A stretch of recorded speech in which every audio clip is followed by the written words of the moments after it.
फिक्र में अब संसद के हंगामे वाली फाइल खोलते हैं। आज लोकसभा में जो हुआ वो अपने आप में शायद ऐतिहासिक रहा। न केवल सदन ने बल्कि लोगों ने भी आज हंगामे का नेक्स्ट लेवल देखा। 3 दिन से आप ऐसी तस्वीरें देख रहे होंगे, लेकिन आज शाम 5 बजे जो हुआ उसकी कल्पना शायद ही किसी ने की होगी। संसद हो या संसद परिसर, दोनों जगह हंगामा था। सबसे ज्यादा चर्चा 2 मुद्दों की थी। पहला, आज लोकसभा में राष्ट्रपति के अभिभाषण से जुड़े धन्यवाद प्रस्ताव पर प्रधानमंत्री जी का जवाब होना था, लेकिन आखिरी वक्त में यह संबोधन टालना पड़ गया। आखिर ऐसी कौन सी अड़चन थी कि पीएम बोल नहीं पाए? इसकी इनसाइड स्टोरी आपको हम दिखाने वाले हैं। फिर आपको 2 बड़े नेताओं के बीच गद्दार दोस्त बनाम देश के दुश्मन वाला संवाद सुनाएंगे, जिसकी गूंज दिल्ली से लेकर जम्मू तक सुनाई पड़ी। ये दोनों चैप्टर एक एक करके खोलेंगे। पहले बात उस खबर की जिसकी चर्चा देश भर में हो रही है। इसमें बहुत से सवाल हैं और सूत्रों से मिली अंदरूनी जानकारियां भी हैं।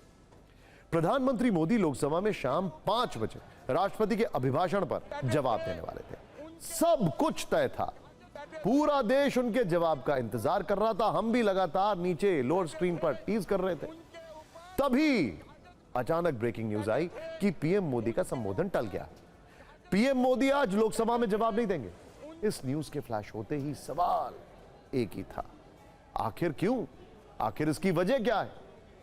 शाम 5 बजे की इन तस्वीरों से आप इसका कारण समझ सकते हैं। आप देख सकते हैं कि कैसे लोकसभा के अंदर विपक्ष की महिला सांसदों ने हल्ला बोल दिया। विपक्ष की कई महिला सांसद पीएम मोदी की कुर्सी तक पहुंच गई। विपक्ष की महिला सांसदों ने पीएम की कुर्सी के आगे प्रदर्शन किया। विपक्षी महिला सांसदों के हाथ में बैनर थे। जबरदस्त हंगामा होने लगा। पीएम की कुर्सी के पास महिला सांसदों ने जमकर नारेबाजी भी की। हालांकि उस वक्त सदन के अंदर प्रधानमंत्री नरेंद्र मोदी अपनी कुर्सी पर नहीं थे। विगत कई वर्षों में पहली बार ऐसा हुआ कि अभिभाषण पर उनका जवाब टालना पड़ा। वैसे आज भी संसद के दोनों सदनों में जबरदस्त हंगामा हुआ, नारेबाजी हुई। हमने आपको दिन भर यह दिखाया। सरकार से कई मसलों पर सवाल पूछे गए, लेकिन पीएम मोदी के संबोधन का टलना अपने आप में बड़ी बात है। हालांकि कल वो राज्यसभा में जवाब देंगे। अब आपको आज का संबोधन टलने की इनसाइड स्टोरी समझाते हैं। देखिए, एक्सक्यूज मी, सूत्रों के हवाले से कहा जा रहा है कि विपक्ष सदन में करो या मरो पर उतारू था। लोकसभा में बहुत ज्यादा हंगामे की आशंका थी। पूरा विपक्ष वेल में आने को भी तैयार बैठा था। बताया जा रहा है कि सिर्फ विपक्ष के 4 सांसद सीट पर बैठे रहते, बाकी वेल में प्रदर्शन करते। तो सवाल है कि क्या विपक्ष की इसी प्लानिंग के चलते पीएम का संबोधन टालना पड़ा? एक कहानी यह भी है कि पर्दे के पीछे विपक्ष को मनाने की कोशिश हुई थी, लेकिन 3 घंटे की कोशिश के बाद भी बात नहीं बनी। गृह मंत्री अमित शाह और संसदीय कार्य मंत्री किरण रिजिजू विपक्ष को मनाने की पहल कर रहे हैं। विपक्षी दलों के रवैये को देखते हुए सत्ता पक्ष ने भाप लिया था कि सदन में कोई असहज करने वाली स्थिति भी आ सकती है। लिहाजा प्रधानमंत्री, गृह मंत्री या रक्षा मंत्री में से कोई भी सदन में मौजूद नहीं रहा। माहौल को देखते हुए सत्ता पक्ष ने तय किया कि ऐसी स्थिति में सदन में भाषण देना आसान और उचित नहीं होगा। इसीलिए संबोधन टाल दिया गया। लोकसभा की कार्रवाई भी शुरू होने के साथ ही कल तक के लिए स्थगित कर दी गई। इस सबके बीच में ये पूरा आपने देखा, ये तस्वीर जरा ध्यान से देखिए जो हम आपको दिखा रहे हैं, किस तरीके से सदन के अंदर हालात हैं। खैर, पीएम मोदी का संबोधन टलने पर सियासत भी जबरदस्त हो रही है।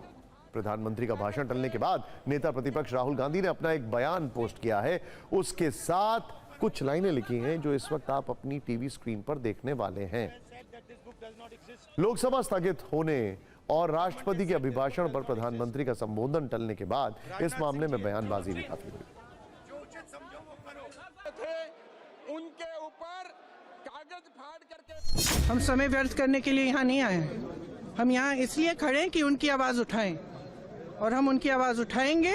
और हमारे एलओपी को जब तक बोलने नहीं दिया जाएगा तब तक हम इनको भी नहीं बोलने देंगे। ये तो एकदम संसदीय आचरण की अपमान की पराकाष्ठा है। दिन में स्पीकर साहब ने भी कहा कि आप विरोध करो, लेकिन विरोध का आपका एक दायरा है, वहां तक रहिए।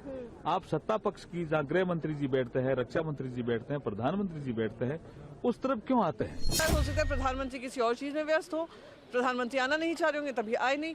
और इसी बहाने को लेकर, इसी आड़ में आज जो इतिहास में पहली बार हुआ है कि विपक्ष को जो जवाब देना चाहिए था, मोशन ऑफ थैंक्स में जो प्रधानमंत्री को बोलना चाहिए था, वो निर्धारित समय पे नहीं हो पाया। ये स्थिति कहती है कि हम प्रधानमंत्री जी तक को नहीं बोलने देंगे और उसके लिए आप मारपीट और अव्यवस्था करने तक आएंगे। ये देश देख रहा है और देश इसका जवाब कांग्रेस और उसके लाई से मांगेगा। 5 बजे कहने वाले थे, बोलने वाले थे, वो तो आ ही नहीं, डर के मारे भाग गए। तो कहने के तो कुछ है ही नहीं। यह मुद्दा है कि विपक्ष क्या बोलेगा, विपक्ष क्या राष्ट्रपति का भाषण पे बोलेगा, वो सरकार तय नहीं कर सकता है। सरकार मैक्सिमम उनका स्पीच रेडी कर सकता है, हमारा स्पीच सरकार नहीं रेडी कर सकता है। अगर देश की सीमाओं को किसी ने मजबूत किया है, सुरक्षित किया है, तो नरेंद्र मोदी के नेतृत्व में भाजपा की सरकार ने, एनडीए की सरकार ने किया है। हमें राहुल जी का सर्टिफिकेट नहीं चाहिए। अगर दुनिया भर में भारत की अर्थव्यवस्था मजबूत हुई है, 10 में से चौथी बड़ी हुई है, तो मोदी जी के नेतृत्व में हुई, इसलिए हमें कांग्रेस का सर्टिफिकेट नहीं चाहिए।